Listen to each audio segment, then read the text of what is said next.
সূর্যের জন্য মন্দিরে পুজো দিতে গিয়ে কুন্তলার সাথে জীবিত রুডিকে দেখে চমকে গেল সোনা। হ্যাঁ বন্ধুরা, আমরা এমনটাই দেখতে পাবো অনুরাগের ছোঁয়া ধারাবাহিকের আগামী পর্বগুলোতে। সেনগুপ্ত বাড়িতে থেকে দীপা সূর্য দেখাশোনা করলেও উর্মির ওই চক্রান্ত থেকে দীপা খুব সহজেই সূর্যকে মুক্ত করতে পারে না, কারণ উর্মি সুযোগ বুঝে ঠিকই ওই ওষুধটা সূর্যকে খাইয়ে দেয়।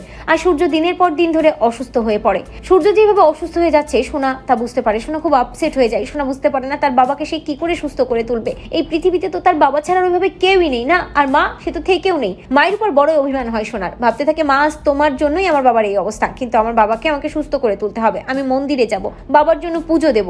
এরপরই দেখা যায় সোনা মন্দিরে চলে যায় এবং মন্দিরে গিয়ে সোনা সূর্যের জন্য পুজো দেয়। যখনই সোনা সূর্যের জন্য পুজো দিয়ে মন্দির থেকে বের হতে যায় তখনই আচমকা সেখানে কুন্তলাকে দেখতে পায়। কুন্তলাকে দেখে সোনা বেশ কিছুটা অবাক হয় এবং ভাবতে থাকে রুডির মা এখানে কি করছে। মনে হয় মন্দিরে পুজো দিতে এসেছে, কিন্তু উনি মন্দিরে পুজো দিতে এসেছে সাথে ওটাকে কিছুই তো বুঝতে পারছি না।